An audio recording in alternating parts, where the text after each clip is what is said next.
If you ask yourself, what do I want my attitude to be when things go wrong? You're not going to say, I want to be annoyed, I want to be upset. When you ask yourself the question, what do I want my attitude to be? You're more likely to say, I don't want to be angry, I don't want to be annoyed about this. And having answered that way, you will make some effort not to be angry and not to be frustrated. I'm not saying it's a panacea or a cure-all, but it does work. And I'll give you an example of where it helped me a couple of years ago. I was driving in the western suburbs of Chicago in heavy rush hour traffic. Came to a set of traffic lights, turned left at the traffic lights, and a few seconds after turning left, I noticed in my rear view mirror a mobile discotheque. Cop car, flashing lights. So I pulled to the slower lane, he pulled to the slower lane. And I remember saying to myself, well, Holy St. Patrick and St. Bridget. Bit of respect there, please. Holy St. Patrick and St. Bridget, what could that fine officer of the law want from an upstanding citizen like me? Now, that was the gist of what I was thinking. I may have said just one four-letter word. But for those of you whose mind is in the gutter, the word was oops. Which, as you all know, stands for uh-oh, police, stop. Right, so I pulled into a little small parking lot at the side of the road, and as I was pulling in, I said to myself, now why does he want to speak to me? And the only reason I could figure why he might want to speak to me was when I had turned left at the traffic lights. They were slightly red, but not by a whole lot now, mind you. So, he is there on his computer checking me to see if, in my case, I'm a member of the Irish Republican Army, or even worse, a Cubs fan. Go White Sox! I have to tell you, depending on who I'm speaking to, I obviously try and put in a kind of an answer to that gets a reaction. But when I was speaking up near the Green Bay area a couple of years ago, I made the comment that the cop was checking to see if I was a member of the Irish Republican Army, or worse, a Packers fan. I didn't think I would get out of that room alive.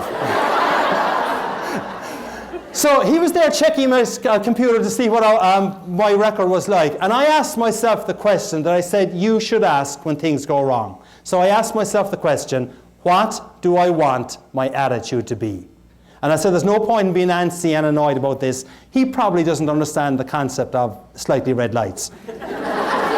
So in my side mirror, I see him walking up towards me. And this being Chicagoland area, I prayed that he had an Irish name. I prayed that he had this vision of Ireland, that the roads are still unpaved, that milk is brought to the creamery via donkey and cart, and that traffic lights, if they exist at all, are, well, basically advisory. I look up. Officer Schmidt, who proceeded to tell me in minute detail what I had done wrong. He asked for my license and he asked for my insurance. Now, none of this is made up, I promise you. I had asked myself the question, what do I want my attitude to be?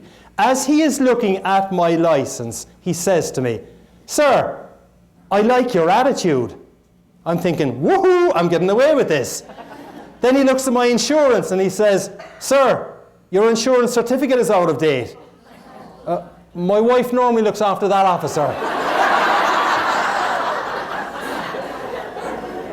He smiled. I think he realized he was dealing with one more administratively incompetent husband. Ladies, you know the story, I'm sure.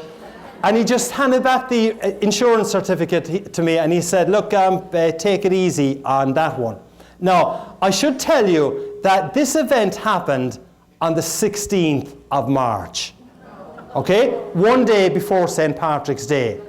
So the rest of the conversation went as follows. We're having great, good fun, and as you will see, it continued that way. So the rest of the conversation went, how much will this cost me, officer? He said, I'll cite you for the red light. I'll leave you go on the insurance. That'll cost you $75, sir.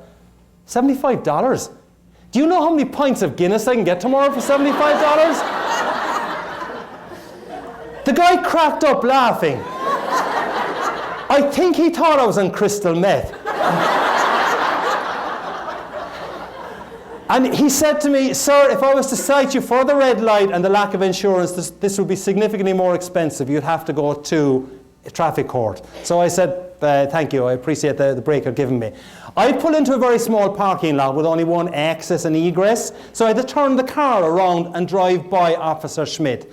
As I drove by Officer Schmidt, I kid you not, he waved to me with a genuine smile. That was how the conversation had gone. And I said, this is crazy. This guy's waving to me with a genuine smile and he's after fining me 75 bucks. And I waved back to him with a genuine smile saying, this is really crazy. He's fined me 75 bucks and I'm waving back to him. But what Officer Schmidt, though, would not have known was that for only $75, I had got a really memorable anecdote about the importance of asking yourself a really powerful question when things go wrong. And when things go wrong, and they will for every single person in this room at some stage, the question to ask yourself is, what do I want my attitude to be? It's a powerful question. If you get stuck in a traffic jam on the 88 this afternoon or 3:55 or going home and there's nothing you can do about it, ask yourself the question, what do I want my attitude to be? If you've got problems at work next week and something goes wrong, and it will, it's human nature, ask yourself the question, what do I want my attitude to be? If you've got a colleague who's struggling at work next week and you see that they're not in the best of form, if you can ask that person to remember what the Irish guy said last Friday, what do I want my attitude to be? It can make a difference to you.